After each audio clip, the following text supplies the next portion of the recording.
Second grade वालों के लिए भी आ चुकी है, हिंदी वालों के लिए अच्छी सीट है इसमें है। फर्स्ट ग्रेड में भी अच्छी है, हिंदी वालों के लिए दोनों जगह पे अच्छी सीट है। थर्ड ग्रेड वालों के लिए L1 में जो है मामला अच्छा है, लेकिन थर्ड ग्रेड L1 वाले जो तैयारी करते हैं उनकी ये वाली तैयारी ऑटोमेटिक पूरी हो रही है, क्योंकि इसमें क्या है पूरा का पूरा मैटर है फोर्थ ग्रेड वाला। जैसे कि जीके का पूरा पार्ट है, हिस्ट्री, कल्चर, ज्योग्राफी और इसके अलावा जो है करंट अफेयर्स, ये सारा का सारा जो हिस्सा है ये किसमें शामिल है, इसमें शामिल है। इसके अलावा जो है इसमें कुछ पॉइंट अलग होते हैं, जैसे मनोविज्ञान होता है थोड़ा सा, और शिक्षण विद्या होती है, मनोविज्ञान और शिक्षण विद्या, तो ये इसमें आता है थर्ड ग्रेड में। लेकिन लेवल 2 वालों के लिए ये पूरा का पूरा नहीं है। लेवल 2 वालों के लिए क्या होता है, L2 मतलब सामाजिक विज्ञान, गणित विज्ञान, हिंदी, संस्कृत और अंग्रेजी के जो अध्यापक बनते हैं उनके प्रॉपर जीके का पार्ट तो आएगा ही आएगा, लेकिन उसमें फिर सब्जेक्ट आता है। जीके के बाद में क्या आता है, सब्जेक्ट। तो ये सिस्टम रहता है, तो इनके लिए यहाँ पर नहीं है, ये खतरा बढ़ जाता है, क्योंकि इधर मैथ आएगी। स्पेशल पार्ट कौन सा है इधर, मैथ। स्पेशल पार्ट कौन सा है, इंग्लिश। अगर कोई की हिंदी है तो अच्छी बात है, हिंदी वालों की तैयारी हो रही है, हिंदी वालों की तैयारी इधर की हो रही है, एक पार्ट की इधर हिंदी है। सबसे बड़ी भर्ती जो आई है और जो युवाओं की सबसे बड़ी चाहत होती है कि यार अपने कंधे पे स्टार लगे, तो वो स्टार वाली भर्ती भी आई है, और वो भर्ती का नाम क्या है, एसआई की भर्ती। इस भर्ती में ये हिंदी वालों के लिए सबसे शानदार माहौल रहता है। क्यों रहता है, क्योंकि इसमें 200 नंबर की 100 प्रश्नों की हिंदी होती है, एक मुश्त होती है हिंदी, है ना। तो ये है। बाकी जीके और जीएस होता है, जीके एंड जीएस, इसमें मैथ वगैरह जो पूरा का पूरा जो है पार्ट होता है जीके जीएस का। तो ये बच्चे जो फोर्थ ग्रेड की भी कर रहे हैं और इधर भी कर रहे हैं, तो ये वालों की भी ये फोर्थ ग्रेड हो रही है। कौन से वालों की, एसआई वालों की भी ये तैयारी ऑटोमेटिक होती है। इसके बाद में एक भर्ती आई है जो फ्रेशर बच्चों के लिए है, 10th पास बच्चे जो है जिनकी सीईटी की क्लियरनेस भी नहीं है और अब वो पहली बार कंपटीशन देने वाले हैं, उनके लिए एक शानदार जॉब निकल के आई, वन रक्षक। कौन सी, वन रक्षक। और एक कौन सी है, वनपाल। तो ये वनपाल तो बड़ी पोस्ट है, पर यहाँ पर वन रक्षक की पोस्ट आई है। इस वाली पोस्ट में ये जो पार्ट है एसआई का, वो पूरा कवर यहाँ करता है। कौन सी जगह पे, वनपाल पे कवर करता है। एक एग्जाम होने वाला है जो अभी आने वाला है नोटिस, उसका आरएस का एग्जाम, राजस्थान का सबसे प्रतिष्ठित एग्जाम है। इसका प्रीलिम्स पास करने का मतलब ये बाकी सारे एग्जाम पास करना है, यानी कि ये अपने आप में एक विशेष एग्जाम है। प्रशासनिक क्षेत्र का सबसे बड़ा एग्जाम राजस्थान में अगर कोई है तो वो कौन सा है, आरएस का एग्जाम। इस एग्जाम में कोई सीईटी वीईटी की जरूरत नहीं है, आपके पास बस ग्रेजुएशन होनी चाहिए, चाहे कितनी नंबर से हो, चाहे आप पास आउट ही हो ग्रेजुएशन में, स्नातक करने के बाद आप इसको देते हैं। ये वाला पार्ट पूरा कवर करता है यहाँ पर, और इसकी तैयारी अगर की है तो वो सब जगह कवर करती है, यानी कि इसकी तैयारी यहाँ काम करेगी, यहाँ भी करेगी। तो ये फर्स्ट ग्रेड के फर्स्ट पेपर में करेगी, सेकंड ग्रेड के फर्स्ट पेपर में करेगी, ये चतुर्थ श्रेणी को पूरा कवर करेगी, थर्ड ग्रेड को पूरा कवर करेगी, यानी कि ये तैयारी सभी जगह कवर करती है। इसी को हम लोग एक शॉर्ट नेम देते हैं, फाउंडेशन। क्या नाम दे देते हैं, फाउंडेशन, वो जो लंबा चलता है तो वो है। ये वाली भी विज्ञप्ति आने वाली, इसके अलावा और भी बहुत सारी विज्ञप्तियां आने की संभावना दिखाई दे रही है, यानी कि काफी सारी भर्तियां हैं। लेकिन जो सिलेक्शन उसी बच्चे का होगा जो निश्चित टारगेट पे रहेगा, यानी जिसको इसकी तैयारी करना है वो फिर इसी की तैयारी पे रहे, और वो इसी सिलेबस को बार बार जैसे चौपाई की तरह पढ़ते हैं ना, उसी तरह से चौपाई की तरह से तैयार करना होता है। जैसे अभी कोई तैयार कर रहा है सेकंड ग्रेड को, तो फिर वो इसी को सिलेबस को, देखो हम लोग क्लास पढ़ाते हैं, कॉमन क्लास होती है, हमारी क्लास से आप पे कोई इफेक्ट नहीं, क्योंकि आप अपना सिलेबस रखिए। अगर आपको हम गलत सिलेबस पढ़ाते हैं तो वो अलग बात है, बाकी अगर हम सिलेबस वो टॉपिक ही सेम है तो उसमें क्लास अलग अलग करने से कोई मतलब नहीं होता। लोक देविया है मान लो, अब लोक देविया अगर आपके सिलेबस में सभी के में है तो सभी के में है, उसमें कोई इश्यू ही नहीं है ना। तो ये वाला मामला रहता है। अब जैसे ज्योग्राफी है तो सभी में ही है, तो जीके वाला पार्ट सब में कॉमन है, इसलिए जीके वाला पार्ट जो हम भी देखो सब तैयारी करते हैं, और बार बार किसी को भी 4-5 बच्चे हो तो उनको अलग क्लास लगाओ, तो ऐसा सिस्टम तो संभव है नहीं। तो ये तो कॉमन रहेगा, सब्जेक्ट वाले पार्ट सबके चलेंगे, है ना, ये है। तो सब्जेक्ट सबके चलेंगे।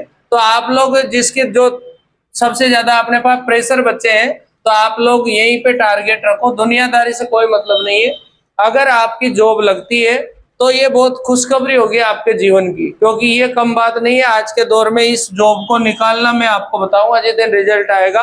अभी अपने पशु परिचर का एग्जाम हुआ था, आपको पता हो तो, पशु परिचर का एग्जाम हुआ था। पशु परिचर में राजस्थान के सभी प्रकार के बच्चों ने एग्जाम दिया था, हमने खुद ने एग्जाम दिया था, है ना। मेरा रैंक था 9,000 के आसपास। कितना रैंक था? 9,000। यानी कि मैं आरएस पास आउट आदमी हूं, पर मेरा पशु परिचर में कितना रैंक रहा था? 9,000। अब आप यो देख लो कि कट ऑफ थी 6,000 तक। कितने तक थी? 6,000 तक। तो नहीं है ना नाम लिस्ट में, तो आप देख लो कि वो एग्जाम भी अपने आप में, देखो जिसकी जॉब लग गई वो उसको बातें आ जाती है। जैसे कोई के 3rd grade cut off clear होगी तो उसको वो अपने आप में ज्ञानी समझ लेता है, उसको बातें आ जाती, कहावत में बातें आ जाना, बातें आ जाएगी आपको, चाहे चतुर्श्रेणी करोगे ना। अब आपको मैं बताऊं, बहुत सारे बच्चों की रैंक थी 3 लाख, 4 लाख, 3 लाख प्लस भी रैंक थी, है ना। तो उनको मन में विश्वास तो हो रहा था, लेकिन वहां 3 लाख से नीचे रैंक लाना बहुत टफ होता है। अब आप जैसे यहाँ 56,000 रैंक है, अब 56,000 में आपकी कैटेगरी डिवाइड भी होगी, कैटेगरी में जाना पड़ेगा। तो रैंक 15-20 हजार तक जिस बच्चे की रहेगी, तो कैटेगरी में वो बिल्कुल शानदार, उसका पोस्ट का भी रहेगा, आगे बढ़ेगा। तो अपने को 50,000 टॉप के अंदर अंदर ही चलना है। कितने हजार के? 50,000 के अंदर। ऐसा करने के लिए अपना प्रोग्राम चल रहा है, रविवार को टेस्ट चल रहे हैं। आप लोग इसका समय, और एक फायदा भी हुआ है आपको, फायदा ये हुआ है कि ये भर्तियां आने से क्या होगा, लोगों का दिमाग डाइवर्ट होगा। डाइवर्ट ये होगा कि जो इसकी तैयारी लग रहा था, अब वो वापस कहाँ आ जाएगा? सब्जेक्ट पे आ जाएगा कि नहीं यार मैं तो फर्स्ट ग्रेड पढ़ूंगा, भले सीटें सोई है, फिर भी वो सब्जेक्ट पे आएगा, और वो यहाँ कम ध्यान देके यहीं देगा। कौन सी जगह पे? First grade pay. Second grade वालों को समस्या ये है कि सेकंड ग्रेड में ना तो साइंस आती है, ना सेकंड ग्रेड में मैथ आती है, ना सेकंड ग्रेड में अन्य छोटी चीजें आती है। सेकंड ग्रेड में केवल जीके जीके का पार्ट आता है। अब जीके जीके का पार्ट आता है तो यहाँ 3rd ग्रेड में मैथ 15 की हो गई, तो वो इनको भी अलग कर देगी। और फॉर्म सबने ही भर रखा है इसका। अगर जीके इसमें सरल आएगी तो ये लोग जीके वाला पार्ट तो पूरा ही राइट करेंगे, कर देंगे, लेकिन फिर आगे माइनस में भी आएंगे ये लोग। कैसे आएंगे अब वो समझा देता हूं मैं आपको, बचते कैसे हैं। जैसे मान लो तुम ये बताओ कि तुम्हारे 4th ग्रेड का जो है वो कितने नंबर का है पेपर?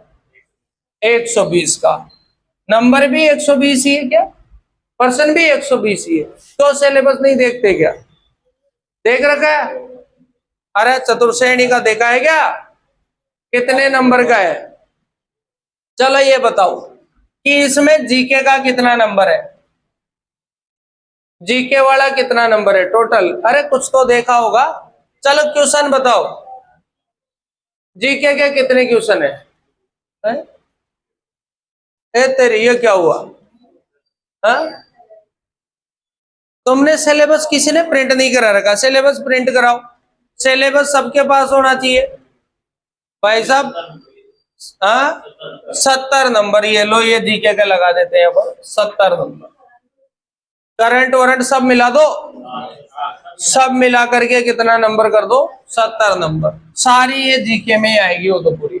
हिंदी कितने नंबर की है? हिंदी कितने नंबर की है? 20 नंबर की। इंग्लिश कितने नंबर की है? इंग्लिश 15 की। और मैथ कितने की है? 15 की। और हो गया, खत्म है मामला, कार्यक्रम समाप्त। साइंस भी किसमें मिला दी तुमने? मिला दो, मिला दो, कोई दिक्कत नहीं हो। जीके जीएस हो गया हो, ठीक है। 70, 90 और 30 कितने हो गए? अरे इसमें आ गई ना, हो तो सब आ गए हो तो जीके के साथ। अब सुनो, इस वाले पार्ट में कोई भी कितना इधर उधर बंदा हो 60 तक पहुंचा देगा। अगर ज्यादा ही सीधा आ गया पेपर तो फिर मान लो 70 में 70, बाकी 60 तक ही पहुंचता है। अब ये वाला पार्ट जिनके हिंदी अच्छी है उनके 20 में से 20 ही आएंगे पूरे, कोई कम ज्यादा होने का चांस ही नहीं है। तो यहाँ पर 20 में से 20 ही कर दो आप तो। लेकिन ये जो भाई साहब है ना, ये कितना ही सीधा आ जाए 15 में से, अब बनेगी मेरिट। तो यहाँ तक तो मेरिट में कोई चेंज ही नहीं था, अब मेरिट बनेगी 15 में से। यहाँ सभी के साथ समस्या है, और जिसकी ये अच्छी है उसकी ये अच्छी नहीं है, ये ध्यान रखना, कहीं ना कहीं समस्या। तो यहाँ पर जैसे मान लो 7 कर दिए साहब, कर दिए राइट, कर दिए जोर लगा लोगों के, 6 7 5 6 7 कर दिए। अपन ने 7 तो बहुत अच्छे मान लिए, 5 कर दिए राइट। कितने कर दिए? 5। यहाँ पर बंदे ने 10 कर दिए, सीधी आई तो 10 कर दिए। अब होगा क्या कि यहाँ 60 किए थे, इसमें से 60 में से 5 से 10 गलत भी होते हैं, यहाँ पर गलत हो गए उसके कितने? 10। यहाँ पर भी 20 के 20 कर दिए बंदे ने, और यहाँ पर भी 5 क्या कर लिए? गलत। ऐसा होता है कंपटीशन में। यहाँ पर 5 किए थे और करे पूरे ही थे, और 10 के 10 ऊपर के क्या हो गए? गलत।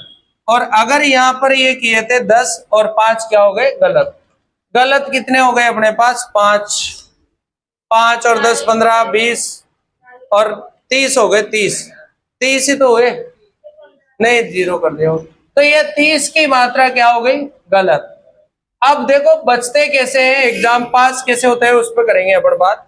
यहाँ पर्सन कितने हो रहे, इधर कितने हो रहे? ये 95 इधर हो रहे थे, और फिर तो गड़बड़ हो गया ना। यहाँ देखो 60 और 20, अरे ये 20 उसमें 20 जोड़ लिए, 15 जोड़ो अब इसको, 5 तो गलत हो गए ना। तो यहाँ पर 60, 10 गलत हो गए तो 60। हाँ मतलब सही सही जोड़ो तुम तो। सही कितने बचे? ये घटा लो ना, 90। ये 90 बचे थे। अब 30 गलत भी है। कितने गलत है? क्या कटता है? कितने कट गए? कहां पर आ गए? यहां तक भी बच्चे बचने की संभावनाएं होती है। तो ये सबसे बड़ी फैक्टर है। हम आपको टेस्ट में यही सिखा रहे हैं कि भाई आप ऐसा काम करो जिससे आपकी एक्यूरेंसी अच्छी हो, मतलब गलत ज्यादा नहीं हो। गलत ज्यादा नहीं होगा तो नौकरी लग जाएगी, और गलत ज्यादा होगा तो नौकरी रुक जाएगी, यही बात है। तो इन सब्जेक्टों को अच्छा करो, ये आपको देंगे प्लस। और जी के आएगी सरल तो आपको ले जाएंगे महा प्लस, और आपकी हो जाएगी क्या?